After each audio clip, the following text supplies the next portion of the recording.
Well, the Vscca was started almost 60 years ago, and I became a member, I guess, about 30 years ago.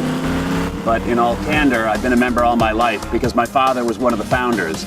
I entered the club and I just love the folks. They're spectacular cars, and the racing is phenomenal. They're all gentlemen, and we really enjoy it. I grew up in the 60s and the 70s, and there was a certain community in the paddock. Everybody was very friendly, and I feel like Vscca is the keeper of this flame. It's the nature of the drivers. None of us are here to get a contract with Ferrari. It's gentlemanly. The club also gives you an orientation, so you don't just fall into it. They go out and they put you out with slow cars and fast cars and make sure that you blend with their community. For the most part, everybody feels safe at these events. I like to pick and choose and do a little bit of everything, but my very favorite is the hill climb. This is the first time I ever did a hill climb. I came in the second best time at Hershey that year. I had a great time at that event.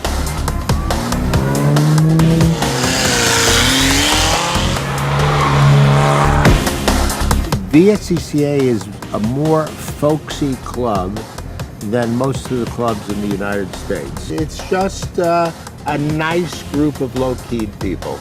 We race to a very nice standard, but more importantly, when we pull into the paddock, I think the community that's built there is pretty deep. I had a little instant. Everyone was there to help out, pitch in. Can't find a better group of people.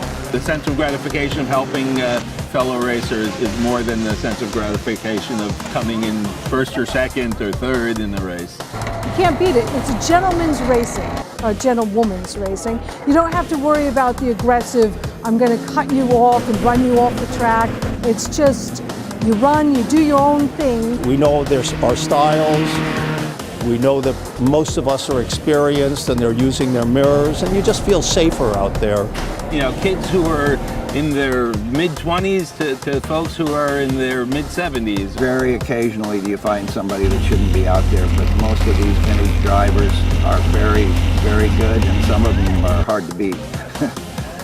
I've been a member ever since I emigrated here from England, which is almost 40 years ago, and it's a wonderful opportunity to reacquaint myself with the Vscca, who is essentially an East Coast-centric club, and I'm their little West Coast member. I was fortunate enough to become a member of the Vscca in 1971, and I've been a member ever since.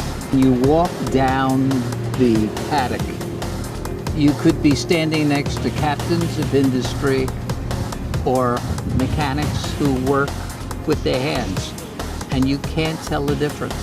Everyone is friendly with everyone else, whether they have fancy cars, $1 million cars, or $20,000 cars. We're very fortunate to have some people that own some really exquisite cars, like that 250 GTO, which is another car that's never been restored. It's perfectly preserved. Originally owned by John Surtees. The family that owns it has owned it, I think, since the early 60s. A phenomenal car, and you couldn't even put a dollar price on it. Most of these cars are capable of being show cars, but they're not, because the guys who own them like to drive them. The fall finale for the Vscca here at Lime Rock focuses on pre-war. Most of us have mechanical brakes. You can't enter quite as quickly. We slide a lot more. You have to trust each other, and I think a lot of that trust comes through because of what we're driving and the tight camaraderie. All of us have known each other for years. A new person comes in and he's instantly enveloped in the pre-war group. What we do twice a year is we put on a driving event where we take them out on what are usually secondary roads through beautiful countryside. If you have an old car, there's nothing more enjoyable to do with it than drive around other old cars and beautiful scenery. It's good for you, it's good for the car. It's great fun to be out on the road with other old cars. When we set up the Nutmeg the first time, the rally master was Dick McGinnis, and he and his wife always did it in the Vscca. We call it the rally master's car. Dickie'd had this car for 40 years. His doctor said, "Dick, you're not driving anymore." He called me, he said, "Do you want to take over the Vscca?" The negotiation to buy the car took about 2 seconds. There are some members here at the club that passed down their car, even the Lotus 7, to me. I'm now looking to do that to another young racer, because I think that that's the beauty of the club and the camaraderie of the club. It's not about the drivers, it's about the cars. Keeping them in the club and continuing to rotate them makes this whole journey really fantastic. I race an MGA. It's a 1956 MGA. It's a blue, and it's pretty fast, and so am I. It's the idea that we use the cars the way they were intended, we enjoy the competition, and at the end of the day, we're all friends. There's no trophies, there's no prizes. It's inner satisfaction that really drives the club. The great thing about historic racing is that it's not the homogenized sport that you see today. Everything has got a sameness today. These cars have a certain character that makes them very, very special. And I think that's why their owners are so passionate about them. It's really nice to see people, using these as they were intended on the track, and then having such a great community around it. The social events they do as well are fantastic. It's not really all about the racing, but the racing is a really neat thing. Oh, everyone is fantastic. All of us are about having a good time with our friends, whether we're out on the course or having dinner together. But the biggest thing is to keep the cars alive.